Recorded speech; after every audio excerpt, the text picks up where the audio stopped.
a wild Matt Damon appears.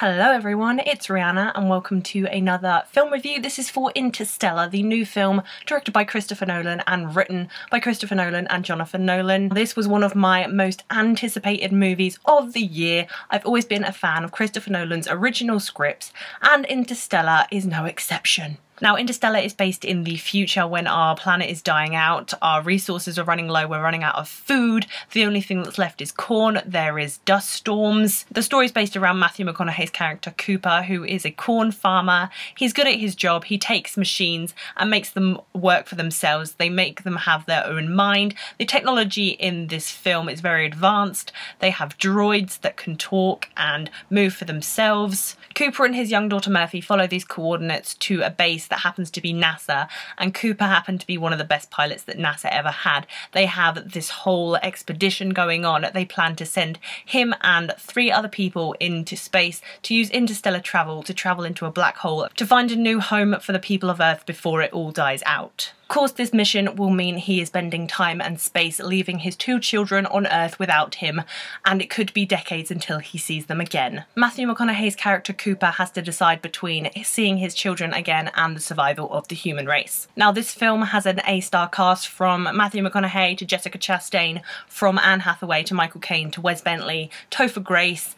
Matt Damon's in this film. I didn't even know he was starring, but it's on IMDb, and the wild Matt Damon appeared in the film for me. As I expected from this all-star cast, I was expecting great things, amazing acting, emotions, everything drawn out of their character, directed by the brilliant Christopher Nolan. No one disappointed me, everyone played their role really well. The people that stand out to me though have got to be Anne Hathaway, Jessica Chastain, and of course Matthew McConaughey, whose performance brought me to tears. That guy is just going up, up, up. He is on a winning streak right now. Christopher Nolan does a really great job with his characters. Obviously, Cooper is the main character. He's one of the best NASA pilots that has ever been. He's very smart and witty. It definitely comes across in his character. He's very emotional. I think Jessica Chastain did a good job. The little girl that played Murph, Mackenzie Foy, did a good job as well. Matthew McConaughey's Cooper and Mackenzie Foy as Murphy had a really great connection as father and daughter. Throughout the film, they really play off their relationship and how big it is and how it contributes to the film's plot.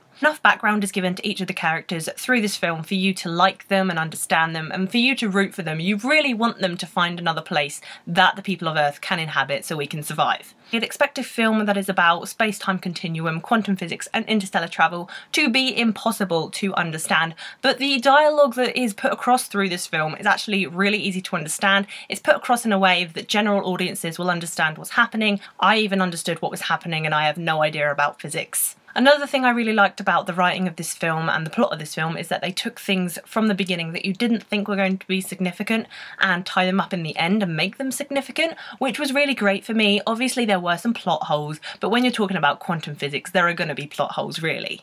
I really like how they introduce something in this film and they don't leave it astray, they don't sort of forget about it, they actually tie everything up in the end so it makes sense.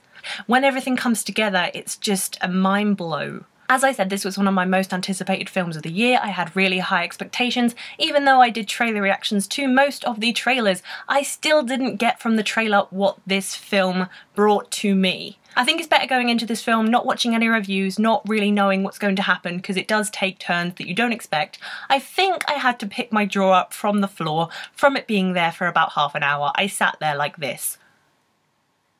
20-minute scenes in this film had my heart racing. It was so intense. I really liked how they cut between Earth and space because it made it just 10 times more intense because you were just pulling and reaching to get to space or to get to Earth again. The visuals, CGI, cinematography and score in this film are outstanding. That is part of the reason I was so captivated in this story. This is a long film and you feel it. It's just short of 3 hours, but it's so intense. You just really need to keep watching because you really need to know what happens because it takes so many different turns, this film does. You don't really know what's going to happen next. The pace is pretty patchy. It starts off quite slow. That was the part I wasn't really interested in, but as soon as it got really intense and they were in space, it kept you captivated. And the pace just sped up from there. Other than the pacing, my only other issue with this film was the ending. I think the last 10 minutes of this film could have been cut off. You feel like it's gonna end and then it just doesn't, and when films do that, it tends not to go their way. It tends to not work well with me, I guess. It should have just been cut there and just been left. So overall, the interesting concept of Interstellar kept me captivated. The acting by Matthew McConaughey and Jessica Chastain is brilliant. I was in tears. It was very fresh for me as a Nolan film. He did a great job directing, but not as good as it could have been. Chop this film by 10 minutes and fasten the pace and I would have given it a full-blown epic win, but the pace and the ending really brought the level of this film down for me, so it's going to have to be a win. I really recommend this film for you guys. It's definitely an experience. It's a long experience, but it's worth it. If you've seen Interstellar, please let me know what you think of it down below in the comments, but please be spoiler free for those who haven't seen it. If you like this video, please be sure to give it a thumbs up, and if you haven't already, please subscribe to my channel. I do new TV reviews, film reviews and trailer reactions every single week. As usual, all my links will be down below in the description. Thank you guys for watching. I will see you very soon. Bye!